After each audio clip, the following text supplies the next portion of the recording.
Hey everyone, it's July 20th, and that means that if today is your birthday, you share it with multiple murderer William Parente, who killed 3 members of his own family in 2009, and that is him right up there. Parente was born in Brooklyn in 1949, the only child of a New York State trooper.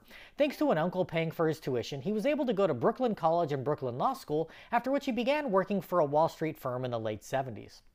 When his wife became pregnant in 1988, he opened his own practice, specializing in real estate transactions. He and his wife were fixtures in Brooklyn, returning often to the neighborhood where he grew up, visiting friends and family, and even bringing his daughters to trick-or-treat on Halloween. In the 2000s, Parente began offering bridge loans to clients who needed short-term capital while waiting for permits to be approved. These loans were high risk, but also high reward, and he was able to earn a tidy sum for a time. He was also responsible for managing the investments of many of his clients, and when he had a few loans go bad, he began shifting money around from other investments to pay off creditors and other investors, effectively running a Ponzi scheme to cover his tracks. The FBI began looking into the operation, which defrauded investors to the tune of $20 million. It came to their attention when he bounced checks for over $245 grand to investors.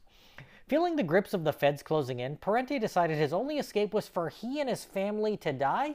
Doesn't make sense to me. On April 19, 2009, he drove his wife and younger daughter to a hotel near Baltimore and surprised his older daughter, who was attending Loyola College in the area.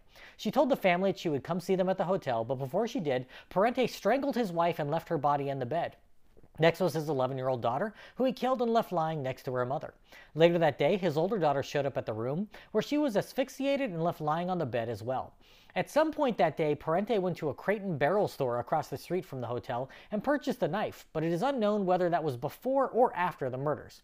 Hotel staff noticed that the room had not been vacated the next day, despite it being past time for them to check out, so they entered the room at 3 p.m. and saw the 3 victims dead on the bed, with Parente dead from slicing open his veins in the bathroom.